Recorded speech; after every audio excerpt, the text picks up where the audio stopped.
Deuxième vidéo donc sur le tarot de Marseille avec cette fois-ci l'arcane numéro 2, l'arcane de la papesse. Alors ce qui est intéressant dans ce nombre, c'est que à la fois le nombre 2 symbolise l'opposition, la réflexion.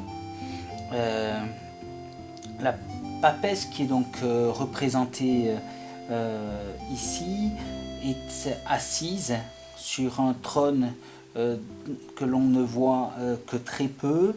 Elle porte sur ses genoux, dans ses mains, sans y prêter attention, un livre ouvert qui symbolise à la fois son savoir mais aussi sa sagesse. Elle est coiffée d'une tiare à 2 couronnes.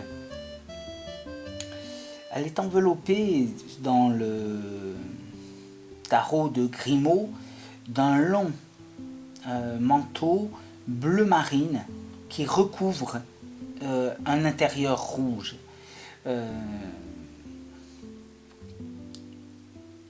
Que peut-on dire de la papesse? Que représente-t-elle? La papesse, elle ouvre la voie à une forme de méditation, de sagesse.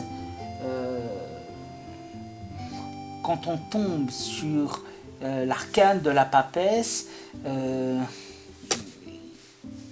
qui suit celle du battleur dans l'ordre des cartes, c'est la première carte, alors que nous avions tout à l'heure un battleur en action, debout.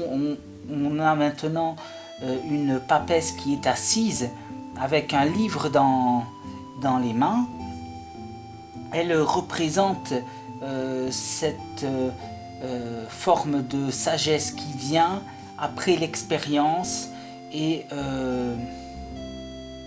la méditation. Ce qui est important aussi dans la papesse que l'on peut voir, parfois c'est un état d'attente de la part des personnes, de la part de la personne qui consulte. C'est un état d'attente ou une volonté de se mettre en attente, de faire quelque chose de l'ordre de l'introspection, introspection que l'on retrouve aussi dans l'arcane de l'ermite. Mais c'est cette volonté-là, à un moment donné, de faire le point, de s'arrêter, de réfléchir à quelque chose avant d'agir. Voilà ce que l'on peut dire dans les grandes lignes de cet arcane. Merci.